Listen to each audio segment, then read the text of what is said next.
Au dîner, ma mère a levé son verre de champagne millésimé et a annoncé à toute la table, avec un sourire radieux, « J'ai 2 filles formidables. L'une est une avocate renommée à Paris, et l'autre, eh bien, l'autre est une mendiante. » La salle a explosé de rire.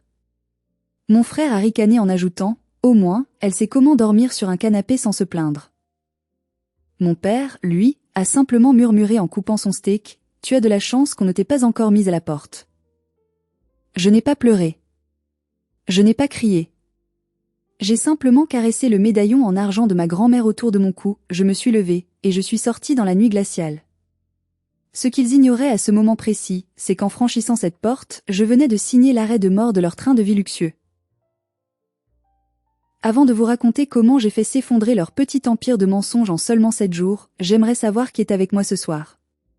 Dites-moi dans les commentaires depuis quelle ville ou quel pays vous écoutez cette histoire, et quelle heure il est chez vous. J'adore lire vos messages, cela me rappelle que je ne suis pas seule face à ce genre de toxicité. Revenons à cette soirée fatidique.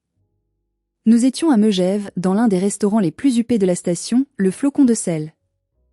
L'air sentait la truffe noire et l'argent vieux. C'était la veille de Noël, et comme chaque année, mes parents, Ghislaine et Régis, avaient insisté pour maintenir cette mascarade de famille parfaite. Je portais un pull en laine un peu usé que j'avais acheté en friperie, et je voyais bien les regards dégoûtés de ma sœur Audrey. Elle était assise en face de moi, resplendissante dans sa robe de créateur, pianotant sur son téléphone avec ses ongles manucurés. Audrey, l'enfant chéri, l'avocate d'affaires qui, selon la légende familiale, ne perdait jamais un procès.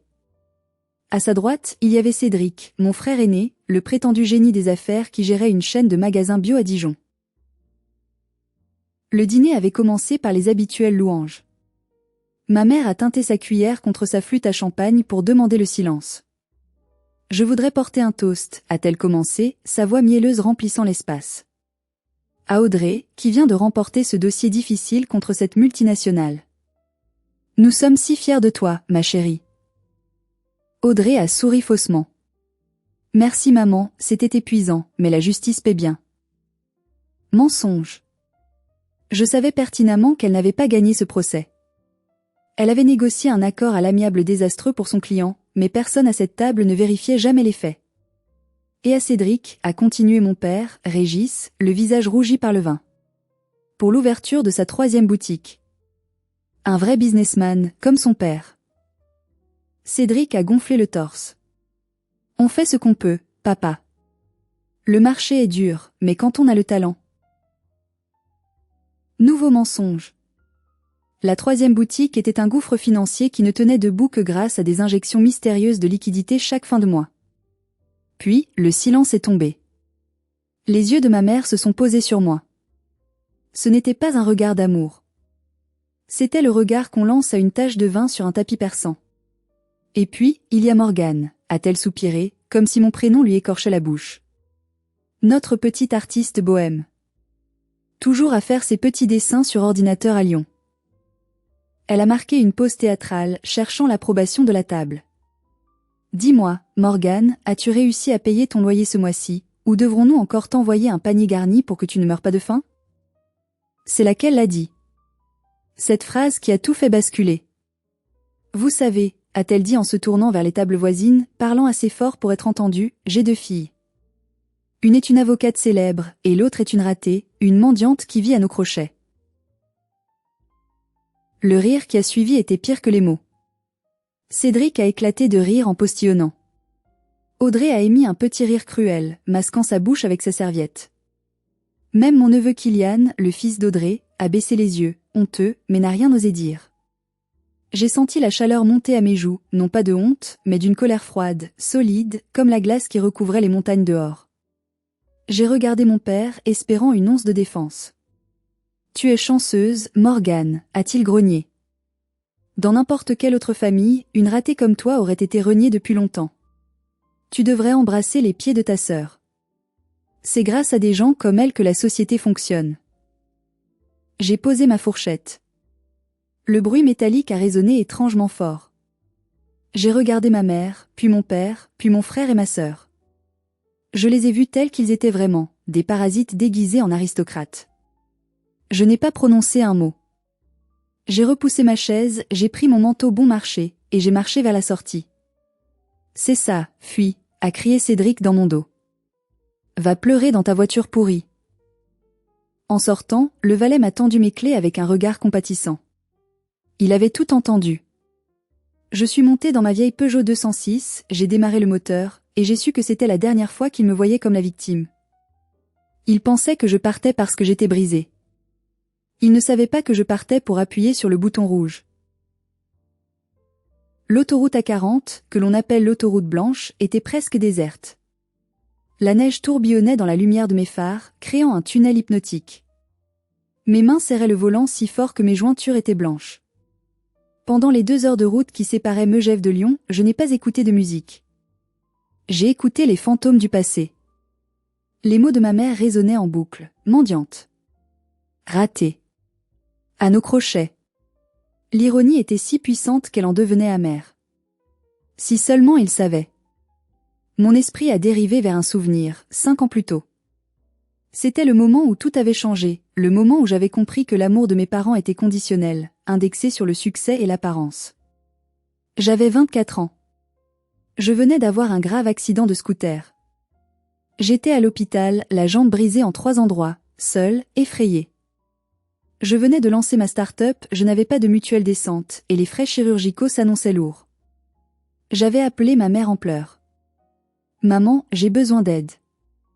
Il me manque 500 € pour payer l'anesthésiste et les frais de dossier immédiats, sinon ils vont retarder l'opération. Il y a eu un silence au bout du fil. Puis la voix de ma mère, froide, Morgane, tu sais bien que nous sommes un peu justes ce mois-ci. Nous venons d'acheter l'appartement à Paris pour Audrey. Elle a besoin d'un endroit décent pour recevoir ses clients. Nous ne pouvons pas gaspiller de l'argent pour ta négligence. Tu n'avais qu'à faire attention. Débrouille-toi. Elle avait raccroché. J'étais restée là, dans ce lit d'hôpital, la douleur pulsant dans ma jambe, réalisant que le confort d'Audrey passait avant ma santé. J'avais dû vendre mon ordinateur portable et emprunter de l'argent à un ami pour me faire opérer. J'ai gardé des séquelles. Chaque hiver, quand le froid s'installe, ma jambe me lance, comme un rappel constant de leur abandon. C'est cette nuit-là, à l'hôpital, que la rage s'est transformée en ambition. J'ai juré que je ne dépendrais plus jamais d'eux. J'ai travaillé comme une forcenée. J'ai codé jour et nuit, mangeant des pâtes sans beurre, dormant 3 heures par nuit. Et j'ai créé Pilier. Mais quand j'ai commencé à gagner de l'argent, beaucoup d'argent, une chose étrange s'est produite. Je n'ai pas pu m'empêcher de vouloir les sauver.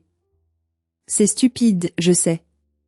C'est le syndrome de l'enfant mal aimé qui essaie d'acheter l'affection de ses bourreaux. Quand j'ai vu que la maison familiale de Dijon allait être saisie parce que mon père avait tout perdu en bourse, je suis intervenue. Secrètement. Quand j'ai vu que Cédric allait faire faillite, j'ai injecté des fonds. Secrètement. Quand Audrey s'est retrouvée surendettée par ses achats compulsifs de luxe, j'ai couvert ses arrières. Je me suis posé cette question 1000 fois. Pourquoi les aider alors qu'ils me méprisaient ? Peut-être parce que je voulais prouver, même dans l'ombre, que j'étais la plus forte. Ou peut-être parce que j'espérais qu'un jour, par miracle, ils changeraient. Mais ce soir, à Megève, le miracle est mort. Je vous pose la question, à vous qui m'écoutez, si votre famille vous avait laissé souffrir dans un lit d'hôpital pour acheter un appartement à votre sœur, auriez-vous pardonné ? Auriez-vous continué à les aider en secret comme je l'ai fait pendant 5 ans ? Dites-le moi sincèrement dans les commentaires, car pendant longtemps, j'ai cru que c'était moi qui étais folle. Je suis arrivée à l'entrée de Lyon. Les lumières de la ville scintillaient au loin. La colère froide avait laissé place à une détermination d'acier. Il m'avait appelée mendiante. Très bien. Il était temps qu'il découvre ce que c'est que de devoir vraiment mendier. Je suis entrée dans mon immeuble situé dans le quartier ultramoderne de la Confluence. Le concierge m'a salué avec respect. « Bonsoir mademoiselle Leblanc. »« Joyeux Noël. »« Joyeux Noël, Pierre » ai-je répondu. Je suis montée dans l'ascenseur privé qui menait directement au dernier étage. Mes parents pensaient que je vivais dans une colocation miteuse en banlieue. Ils n'étaient jamais venus me voir. Si seulement ils savaient que la mendiante vivait dans un penthouse de 200 mètres carrés avec vue panoramique sur le Rhône et la Saône. J'ai jeté mon manteau sur le canapé italien et je me suis dirigée directement vers mon bureau. C'est là que la magie opérait. C'est là que j'avais bâti Pilier. Pour ceux qui ne connaissent pas, Pilier est une application FinTech que j'ai cofondée avec mon amie Sofiane. Elle utilise l'intelligence artificielle pour optimiser les dettes et l'épargne. Elle est devenue virale il y a 3 ans. Mais j'ai toujours gardé mon identité secrète derrière une holding. Pour le monde et surtout pour ma famille, j'étais juste une graphiste freelance qui galérait. J'ai allumé mon écran principal. La lumière bleue a inondé la pièce sombre. J'ai tapé mon mot de passe administrateur et j'ai accédé au God Mode, le mode Dieu.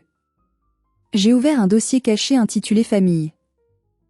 Devant moi, s'étalaient 5 années de mensonges et de sacrifices. Les chiffres ne mentent pas. Ils étaient là, brutaux et indéniables. J'ai regardé la colonne Audrey. Dette carte Platinum, 4 500 €, sac à main, voyage. Statut, payé par ML. Audrey se pavanait avec ses sacs Chanel en disant qu'elle les méritait grâce à ses victoires au tribunal. En réalité, son salaire d'avocate couvrait à peine son loyer parisien exorbitant. C'est moi qui payais ses caprices chaque 30 du mois pour qu'elle ne finisse pas interdite bancaire. J'ai regardé la colonne Cédric. Déficit commercial Biostore, 3 200 € ce mois-ci. Statut, comblé par ML. Mon frère se prenait pour un magnate des affaires. Il donnait des leçons d'économie à tout le monde. Mais sans mes virements automatiques masqués sous le nom de régularisation fiscale ou prime d'activité, son magasin aurait fermé ses portes il y a 2 ans. Et enfin, mes parents. Prêt hypothécaire Villa Dijon, 1 800 €. Prêt personnel Régis, dette de jeu bourse, 1 500 €. Statut, payé par ML. Il vivait dans une villa qu'il ne pouvait plus se permettre depuis la retraite de mon père. Il maintenait les apparences, organisait des dîners mondains, critiquait les pauvres, alors qu'ils étaient techniquement en faillite sans mon intervention. Au total, le compteur en bas de page affichait un montant qui me donnait le vertige, 456 780 €. C'était le prix que j'avais payé pour faire partie de cette famille. C'était le prix de mon silence. Et en retour, j'avais reçu le titre de mendiante. J'ai senti une boule dans ma gorge. Ce n'était pas de la tristesse, c'était du dégoût. J'avais travaillé si dur. J'avais sacrifié mes propres vacances, mes propres plaisirs, pour qu'ils puissent dormir sur leurs 2 oreilles. Et ce soir, ils avaient ri de moi. Ils m'avaient humilié publiquement. J'ai posé mon doigt sur la souris. Le curseur a survolé le bouton vert marqué activé. Une petite fenêtre pop-up est apparue. Attention. Vous êtes sur le point de désactiver les protocoles d'assistance financière pour le groupe famille. Cette action entraînera l'arrêt immédiat de tous les virements de couverture et le rejet des futurs prélèvements. Êtes-vous sûr de vouloir continuer?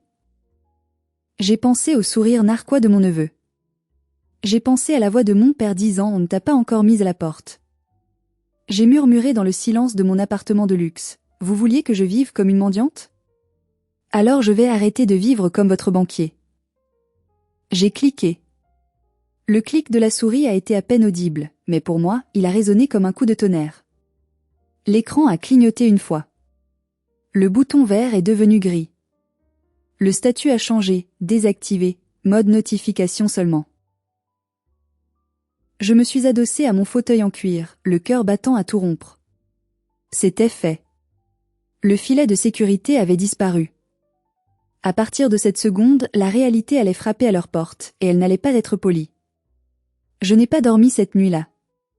Je suis resté devant mes écrans, observant les graphiques, attendant les premières secousses sismiques de ma décision. Les 2 jours suivants ont été étrangement calmes. C'était le week-end de Noël, les banques étaient fermées, les transactions étaient en suspens. C'était le calme avant la tempête. J'imaginais mes parents à Dijon, déballant leurs cadeaux, mangeant les restes de dinde, se félicitant encore de leur superbe dîner à Megève, se moquant probablement encore de ma sortie précipitée. Elle fait son intéressante, devait dire ma mère. Elle reviendra ramper quand elle aura besoin d'argent pour ses cigarettes, devait ajouter mon père. Puis, le mardi matin est arrivé. Le premier jour ouvrable. À 9h03, la première notification est apparue sur mon tableau de bord Pilier. Alerte, tentative de prélèvement échouée, compte Cédric Leblanc. Montant, 5 200 €, fournisseur vin et spiritueux. Motif, fonds insuffisants. Je me suis servi une tasse de café et j'ai souri. Cédric venait de commander son stock pour le nouvel an. D'habitude, mon algorithme détectait le solde bas de son compte et virait instantanément la somme nécessaire depuis mon compte personnel, quelques millisecondes avant que la banque ne rejette le paiement. Mais ce matin, l'algorithme a juste regardé la transaction passée et l'a laissé s'écraser contre le mur de la réalité. À 10h15, une autre alerte. Alerte, paiement refusé, carte Visa Infinite Ghislaine Leblanc. Lieu, Spa les Célestins, Vichy. Montant, 280 €. Je pouvais presque visualiser la scène. Ma mère, en peignoir blanc, tendant sa carte avec cette hauteur dédaigneuse qu'elle a toujours. La réceptionniste qui l'insère dans la machine.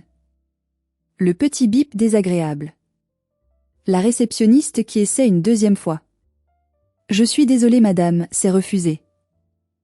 Ma mère devenant rouge cramoisi. C'est impossible. C'est une carte infinite. Votre machine est défectueuse. Non, maman. La machine marche très bien. C'est juste que ta fille ratée ne paie plus tes massages. À 11h45, le gros morceau est tombé. Alerte critique, prélèvement hypothécaire rejeté, Villa Dijon. Montant, 1800 €. Note de la banque, troisième incident majeur, historique masqué précédemment. Procédure de recouvrement activée. C'était le début de la fin. Sans mes injections de capital, ils n'étaient pas juste un peu justes. Ils étaient à découvert de plusieurs milliers d'euros chacun. Ils vivaient sur un nuage, et je venais de couper le ventilateur. Mon téléphone, que j'avais posé sur le bureau, s'est allumé. C'était un appel de ma mère. Je l'ai regardé sonner. Une fois. Deux fois. J'ai imaginé sa voix, non plus arrogante comme au dîner, mais teintée de cette panique hystérique qu'elle a quand les choses ne vont pas dans son sens. Je n'ai pas décroché. J'ai pris une gorgée de café. Il était délicieux. La semaine qui a suivi a été un chef-d'œuvre de chaos. Je n'avais même pas besoin de leur parler pour savoir ce qui se passait. Mon tableau de bord me racontait l'histoire en temps réel, transaction refusée après transaction refusée. Le mercredi, Audrey a essayé de payer un dîner d'affaires à Paris. Refusé. Elle a dû appeler son mari pour qu'il vienne payer, une humiliation suprême pour celle qui se vantait de son indépendance financière. J'ai vu la notification. Carte bloquée par l'émetteur, risque de crédit élevé. Le jeudi, Cédric a perdu son plus gros fournisseur. Le virement automatique pour ses commandes de produits frais n'est pas passé. J'ai vu passer une série de frais bancaires punitifs sur son compte. Frais de rejet, 50 €. Frais de découvert non autorisés, 80 €. En une journée, il avait accumulé 400 € de frais bancaires. Son empire bio s'effritait comme du pain rassis. Le vendredi, les appels sur mon téléphone sont devenus incessants. 23 appels manqués de maman. 12 appels manqués de papa. 8 appels de Cédric. Et un message vocal d'Audrey, que j'ai décidé d'écouter par pure curiosité. Sa voix tremblait de rage contenue. « Morgane, je ne sais pas ce que tu as fait, mais c'est très grave. Depuis que tu as touché à nos téléphones à Noël pour mettre à jour tes applications stupides, tous nos comptes déconnent. Papa dit que c'est un virus que tu nous as refilé. Rappelle-moi immédiatement avant que je ne porte plainte pour sabotage informatique. » J'ai éclaté de rire. C'était tellement typique. Même face au désastre, ils étaient incapables de se remettre en question. Pour eux, l'argent était un droit divin. S'il n'y en avait plus, c'était forcément la faute de quelqu'un d'autre. Et qui de mieux que la brebis galeuse de la famille, celle qui bidouillait des ordinateurs ? Ils pensaient vraiment que j'avais installé un virus. Ils n'avaient toujours pas compris que j'étais le remède qu'ils venaient de recracher. Le samedi matin, j'ai reçu un message vocal de mon père. C'était différent cette fois. Il ne criait pas. Il haletait, comme s'il venait de courir. « Morgane, c'est papa. Écoute, c'est la catastrophe. La banque vient d'appeler. Ils parlent de saisir la maison. Ils disent que les versements de régularisation ont cessé. Je ne comprends pas. Ils disent que ces versements venaient d'un compte tiers qui a bloqué l'accès. Le banquier m'a demandé si je connaissais une certaine société ML Holdings. Morgane. ML, c'est toi ? Dis-moi que ce n'est pas toi. Le ton de sa voix, c'était un mélange de peur et d'incrédulité. L'idée que sa fille ratée puisse avoir une holding capable de payer son hypothèque était inconcevable pour son cerveau étriqué. J'ai décidé qu'il était temps de répondre. Pas par un appel. C'était trop facile. Je voulais voir leur visage quand la vérité éclaterait. Je voulais voir la lumière s'éteindre dans leurs yeux arrogants. J'ai envoyé un message unique dans le groupe WhatsApp familial La Famille Formidable. Oui, c'était vraiment le nom du groupe. Je ne suis pas un virus. Je ne suis pas une erreur informatique. Si vous voulez comprendre pourquoi votre monde s'écroule, venez à Lyon. Je vous attends mardi à 14 h dans mon bureau. Voici l'adresse. J'ai joint la localisation de mon immeuble à Confluence. Cédric a répondu immédiatement. Tu habites dans ce quartier ? Tu fais le ménage chez qui ? Je n'ai pas répondu. J'ai éteint mon téléphone. Laissez-les mariner dans leur angoisse tout le week-end. Laissez-les compter leurs centimes pour payer l'essence du voyage. La leçon ne faisait que commencer. Le dimanche soir, alors que je préparais mentalement ma confrontation, une notification inattendue est apparue sur mon ordinateur. C'était un message privé sur Discord. Utilisateur, Kylian Gam 3R, mon neveu de 17 ans. Salut Tatimo. C'est le chaos ici. Grand-mère pleure dans la cuisine en disant qu'ils vont finir à la rue. Grand-père hurle au téléphone avec ses courtiers. Maman, Audrey, est en train de chercher des prêts à la consommation en ligne, mais tout est refusé. J'ai souri tristement. Kylian était le seul membre de cette famille qui avait une âme. Il était passionné de code et de jeux vidéo, comme moi. Mais Audrey lui interdisait de me parler trop souvent, de peur que je ne le contamine avec mon manque d'ambition. J'ai tapé « Et toi, ça va ?» Il a répondu instantanément « Moi ça va. » Honnêtement ? C'est un peu satisfaisant de les voir paniquer. Ils sont tellement faux d'habitude. Mais Tati, je crois que je sais ce qui se passe. L'autre jour, j'ai emprunté l'iPad de maman pour jouer, et j'ai vu une notif de ton appli Pilier. Ça disait protection désactivée par admin Monsieur L. J'ai fait le rapprochement. ML. Morgane Leblanc. C'est toi, hein ? C'est toi qui payais tout ? Ce gamin était brillant. Bien plus que sa mère avocate. Oui, Kylian. C'était moi. Waouh. Tati, tu es riche ? Disons que je ne suis pas une mendiante.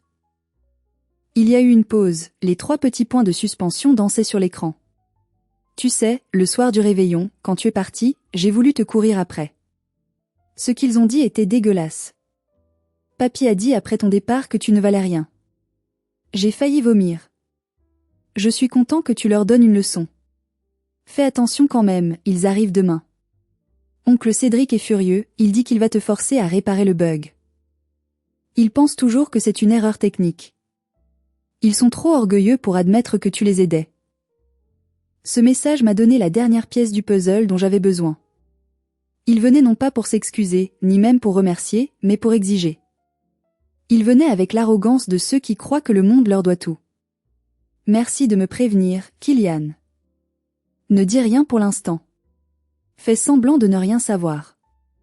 Demain, tout va changer. T'inquiète. Je suis dans leur voiture, ils m'obligent à venir. J'ai hâte de voir leur tête. Courage Tati. J'ai fermé l'ordinateur. Le soutien inattendu de Kylian m'a réchauffé le cœur.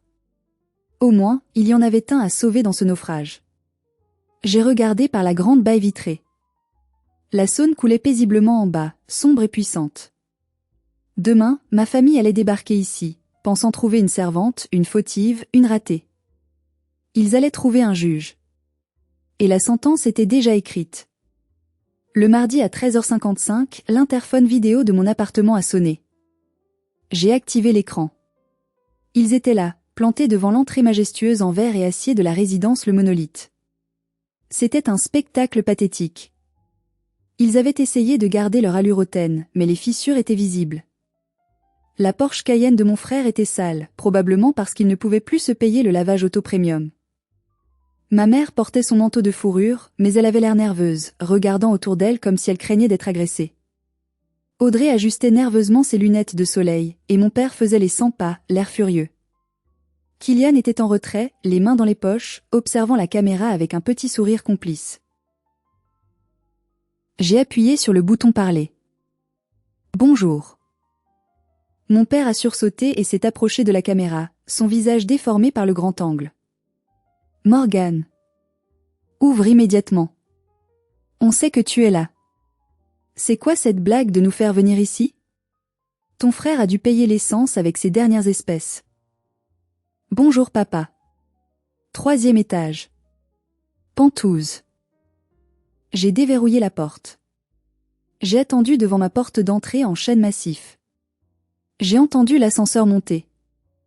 J'ai entendu leur voix étouffée dans le couloir. Ça doit être une erreur, disait la voix d'Audrey. Elle ne peut pas habiter ici.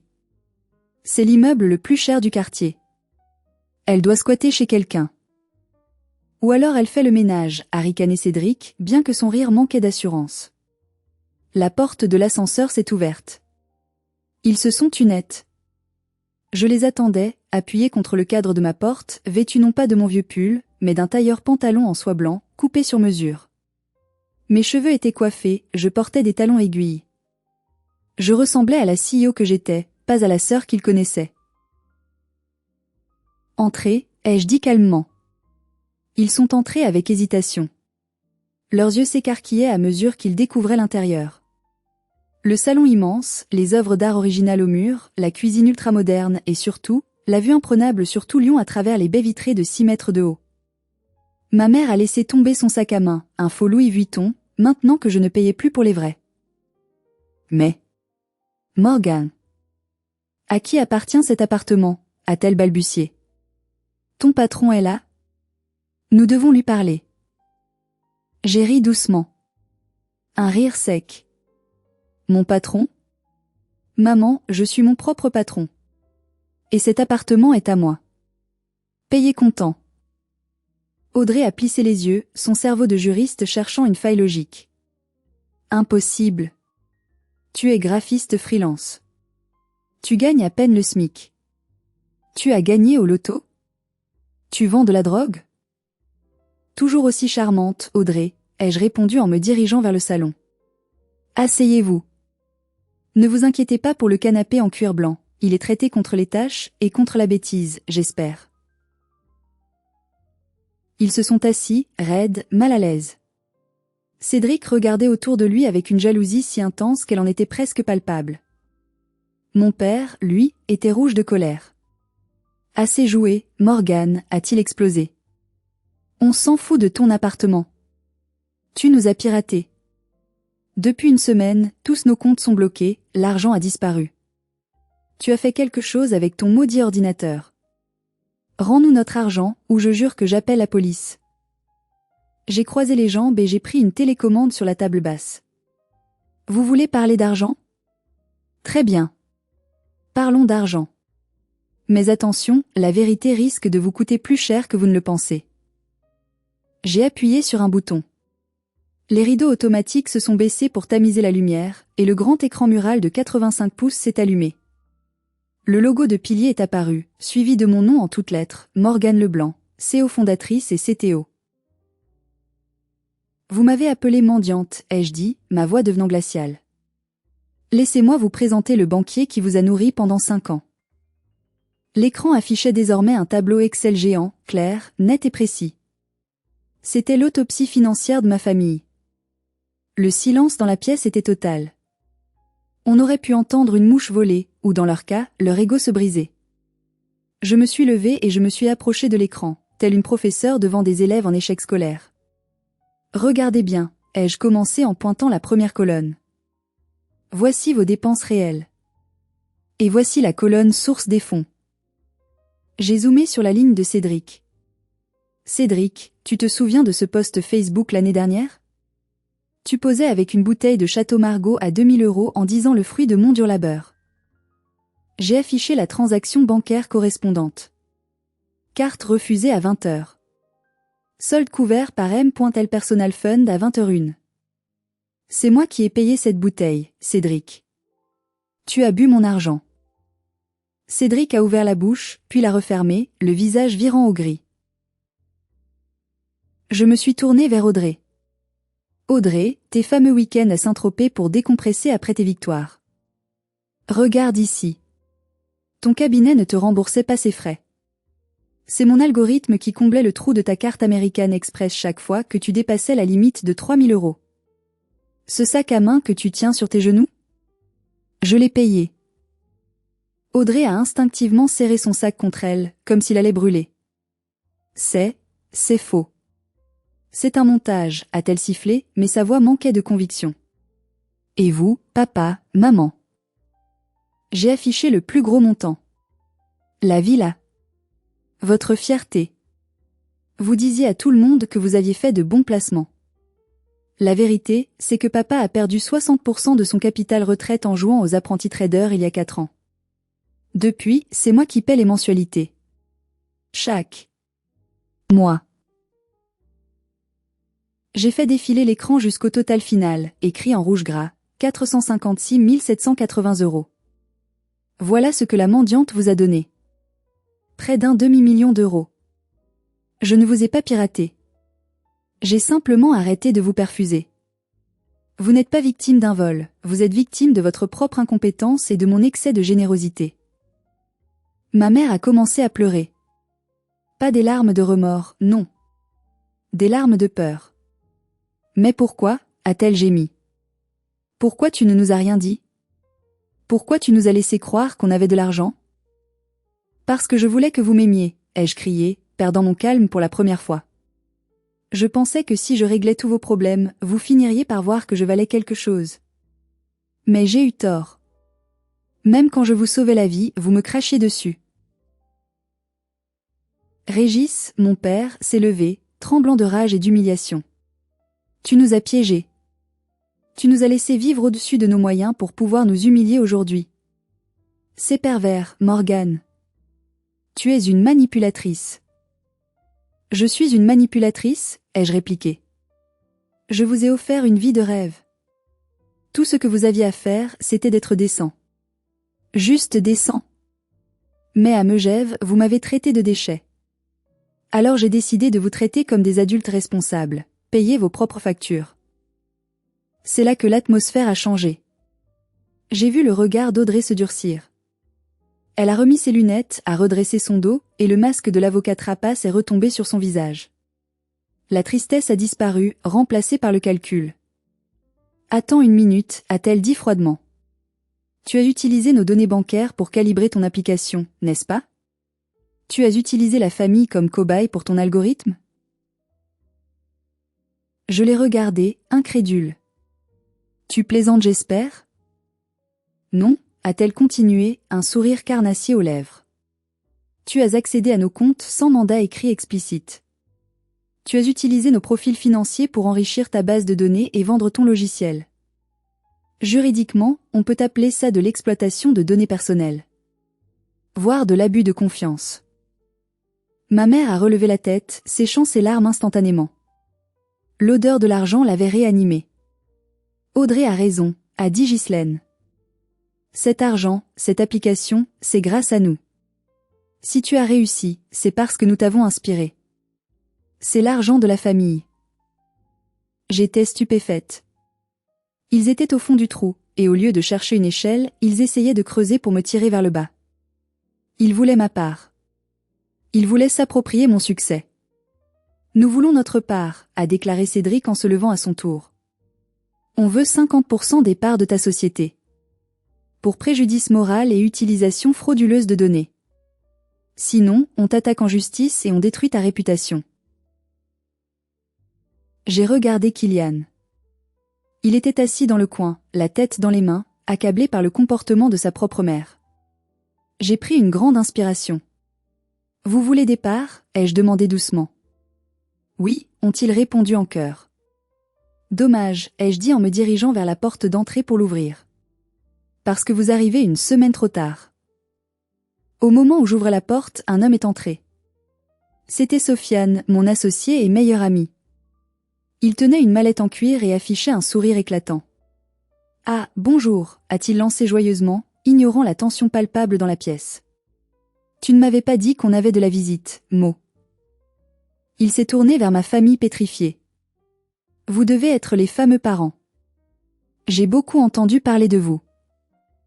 Il a insisté sur le mot beaucoup avec une ironie mordante. Audrey s'est avancée vers lui, agressive. Qui êtes-vous? Nous sommes en pleine discussion familiale sur la restructuration de l'actionnariat de la société de ma sœur. Sofiane a éclaté de rire. Restructuration? Madame, il n'y a plus rien à restructurer. Il a posé sa mallette sur la table en verre, a sorti un dossier épais et l'a fait glisser vers Audrey. Lisez ça. C'est public depuis ce matin, mais comme vous étiez occupé à conduire jusqu'ici, vous l'avez raté. Audrey a saisi le document. Ses yeux ont parcouru la première page et j'ai vu ses mains commencer à trembler. Quoi? A-t-elle murmuré. Acquisition. 12 millions d'euros? Exactement, a confirmé Sofiane en s'asseyant décontracté sur le bras du canapé.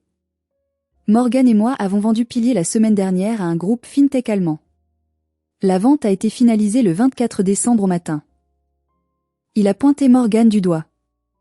Votre fille n'est plus propriétaire de l'application. Elle est juste une consultante très riche qui profite de sa retraite anticipée. Vous ne pouvez pas réclamer des parts d'une entreprise qui ne lui appartient plus. Cédric a failli s'étouffer. 12 millions? Vous avez vendu pour 12 millions? Dont 60% pour Morgan, a précisé Sofiane.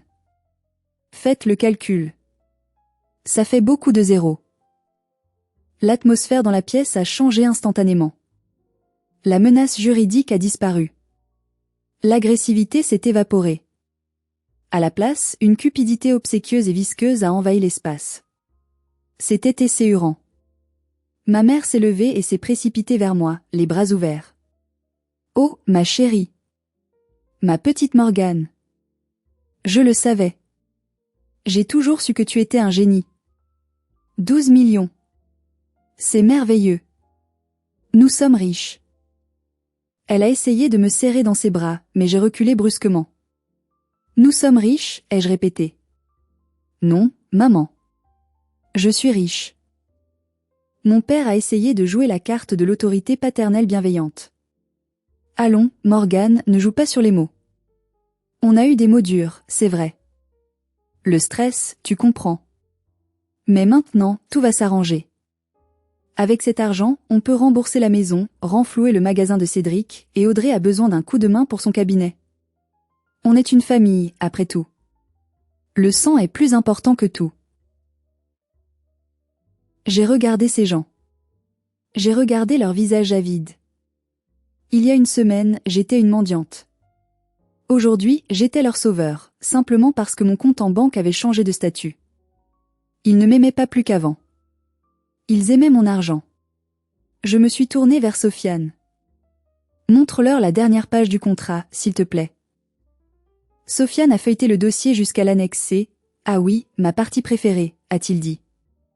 Il a lu à haute voix. Clause de donation philanthropique. Mademoiselle Morgane Leblanc stipule que sur sa part de la vente, la somme de 456 780 €, correspondant exactement aux dettes familiales toxiques accumulées par le passé, sera immédiatement versée à la Fondation Les Petits Princes. Il a levé les yeux vers ma famille. En gros, l'argent qu'elle a dépensé pour vous pendant 5 ans? Elle considère que c'était une perte sèche. Elle ne vous le réclame pas. Mais elle a fait don d'une somme équivalente à des orphelins pour nettoyer son karma, comme elle dit. Et pour le reste de la fortune, a demandé Audrey, la voix étranglée.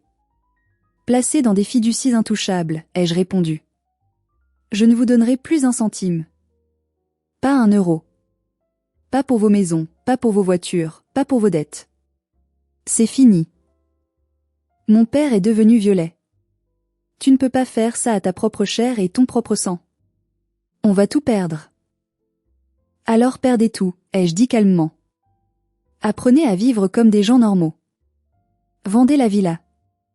Vendez la Porsche. Travaillez. C'est ce que font les mendiants, non? Cédric a hurlé une insulte et a levé la main comme pour me frapper. Sofiane s'est interposée immédiatement, son mètre 90 faisant barrage. Je crois qu'il est temps de partir, a dit Sofiane d'une voix qui ne tolérait aucune réplique. Avant que j'appelle la sécurité. La sortie de ma famille a été aussi chaotique que leur arrivée. Mais avant qu'ils ne franchissent la porte, j'ai appelé une dernière personne. Kylian. Attends. Mon neveu s'est arrêté. Audrey l'a tiré par le bras. Viens, Kylian. On ne reste pas chez cet égoïste. Kylian s'est dégagé brusquement de la poigne de sa mère. Non, maman. Arrête. Il s'est tourné vers moi. Il avait les larmes aux yeux. Je suis désolée, Tati. J'ai honte d'eux. J'ai souri et je lui ai tendu une petite carte de visite noire. Tu n'as pas à être désolée pour eux. Tu n'es pas eux. Écoute-moi bien. Quand tu auras 18 ans, l'année prochaine, appelle ce numéro. C'est mon avocat. J'ai mis en place un fonds d'études pour toi. Il couvrira ton école d'ingénieur, ton logement, tout. Tu pourras devenir le codeur que tu rêves d'être. Mais à une condition, tu dois réussir par toi-même. Ne deviens jamais comme eux. Kylian a pris la carte comme si c'était le Saint Graal. Il a regardé sa mère, puis moi. Merci, Tati. Je te le promets. Il a regardé sa mère droit dans les yeux. Je rentre en train. Je ne veux pas être dans la voiture avec vous. Audrey a ouvert la bouche, choquée par cette rébellion, mais elle n'a rien dit. Elle savait qu'elle avait perdu tout pouvoir.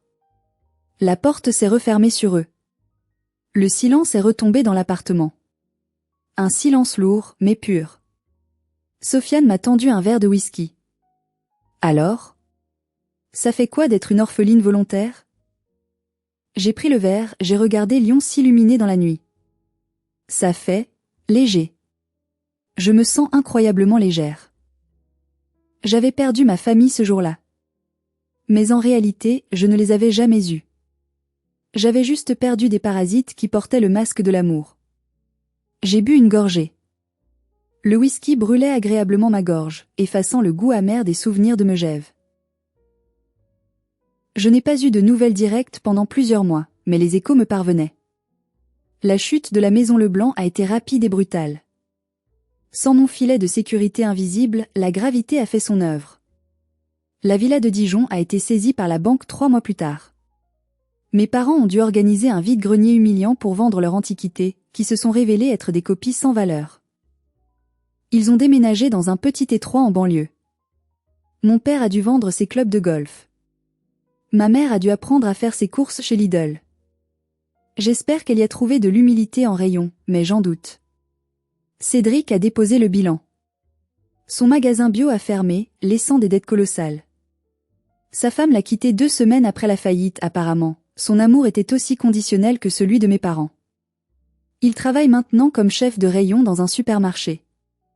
L'ironie du sort, il range les bouteilles de vin qu'il ne peut plus s'offrir. Quant à Audrey, Audrey. La justice a un sens de l'humour poétique. Désespérée par ses dettes, elle a essayé de piocher dans le compte séquestre d'un client pour couvrir ses propres échéances. Elle s'est fait prendre. Elle a été radiée du barreau pour manquement à l'éthique. L'avocate célèbre ne peut plus plaider.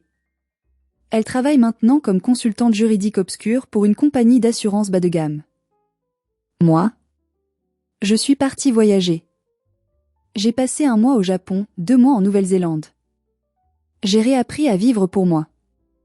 J'ai soigné ma jambe avec les meilleurs kinésithérapeutes. Je ne boite presque plus. Mais l'histoire ne s'arrête pas tout à fait là. Hier, j'ai reçu un email. Objet, urgent, papa. C'était de ma mère. Morgane, s'il te plaît. Ton père est à l'hôpital. Il a fait un infarctus léger. Le stress de la faillite. On n'a pas les moyens de payer une chambre individuelle. Il est dans une chambre commune bruyante. Il demande à te voir. S'il te plaît, au nom du passé. Aide-nous juste une dernière fois. J'ai regardé l'écran. Mon doigt a survolé le bouton répondre. Il y a 1 an, j'aurais couru. J'aurais payé. J'aurais pleuré. Mais aujourd'hui, j'ai relu le message et j'ai vu la manipulation derrière chaque mot. Au nom du passé. Ce passé où ils m'ont appelée mendiante. J'ai appuyé sur supprimer. Puis j'ai bloqué l'adresse. J'ai envoyé un message à Kylian à la place. J'ai viré ton argent de poche du mois. Travaille bien tes maths. Je suis fière de toi. Je suis actuellement assise sur une terrasse face au Mont Blanc. Pas à Megève, mais du côté italien, loin des faux semblants. L'air est pur. J'ai réalisé quelque chose d'essentiel, la famille n'est pas une question d'ADN.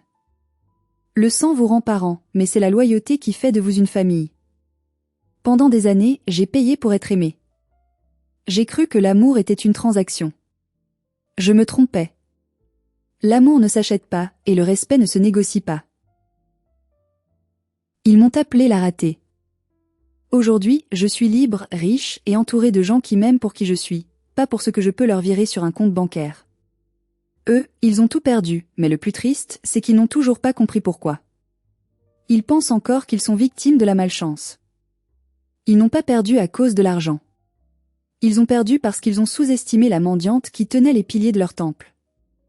Alors, si vous m'écoutez aujourd'hui et que vous êtes la brebis galeuse de votre famille, si vous êtes celui ou celle qu'on critique, qu'on utilise, qu'on méprise, écoutez-moi bien, coupez les ponts. Arrêtez de payer. Arrêtez d'essayer de prouver votre valeur à des gens qui ont décidé de ne pas l'avoir. Votre valeur ne dépend pas de leur approbation. Parfois, la chose la plus saine à faire est d'appuyer sur le bouton désactiver et de regarder le château de cartes s'effondrer. Ce n'est pas de la cruauté. C'est de la justice. C'est la fin de mon histoire, mais peut-être le début de la vôtre. Si cette histoire vous a touché, ou si vous avez vous-même vécu une situation similaire avec une famille toxique, mettez un j'aime à cette vidéo. Et surtout, partagez votre expérience dans les commentaires. Avez-vous déjà coupé les ponts? Comment vous êtes-vous senti après? Je lirai toutes vos histoires. N'oubliez pas de vous abonner pour ne pas rater la prochaine confession. Prenez soin de vous, et surtout, gardez le contrôle de votre vie. У меня тут жопа с коленями слилась. Это нормально, там так же. Да? Угу. Да. Ну, я думаю, что ребята знают, что они делают. Ну, тут нормально.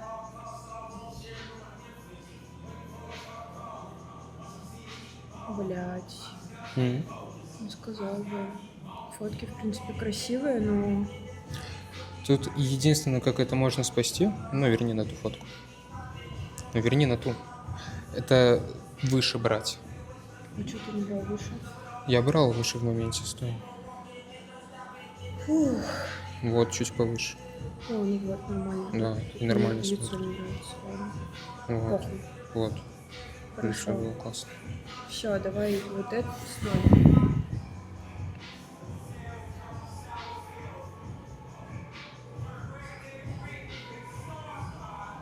Ну, давай пару таких. Глеб, а как сделать F-ку тут? Сделал. Я ж не зацепил. Не, это я чуть.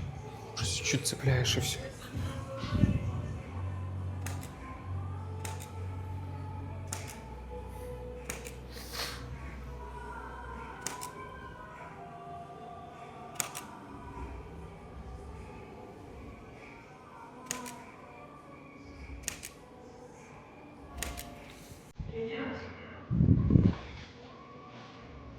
Интересно, откуда такие выводы?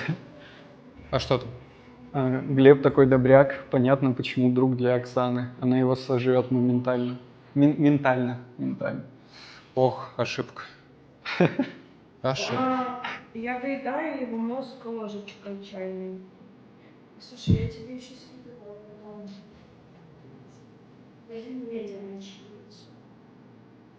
Блять, где среди этих телок я? Каких тёлок, блядь, что ты несешь, глянь? Что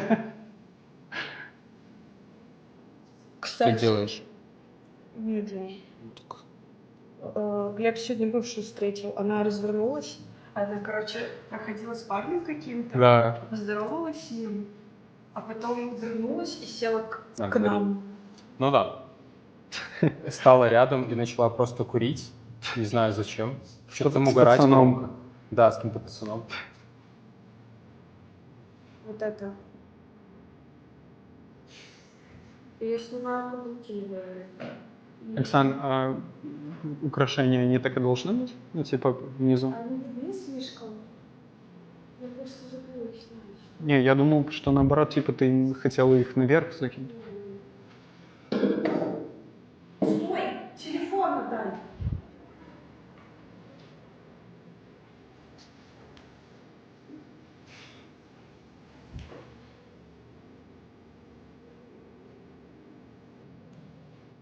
Как мне, снизу или сверху снимать?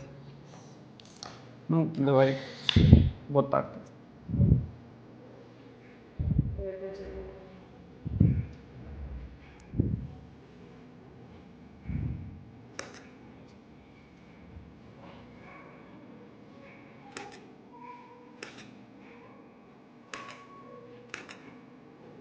Все, кучок свет. Что? Не, ничего.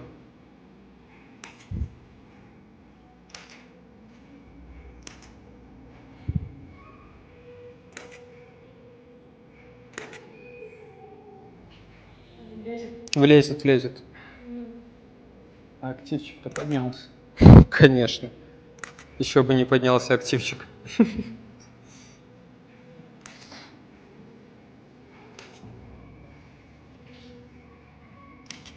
Покажи.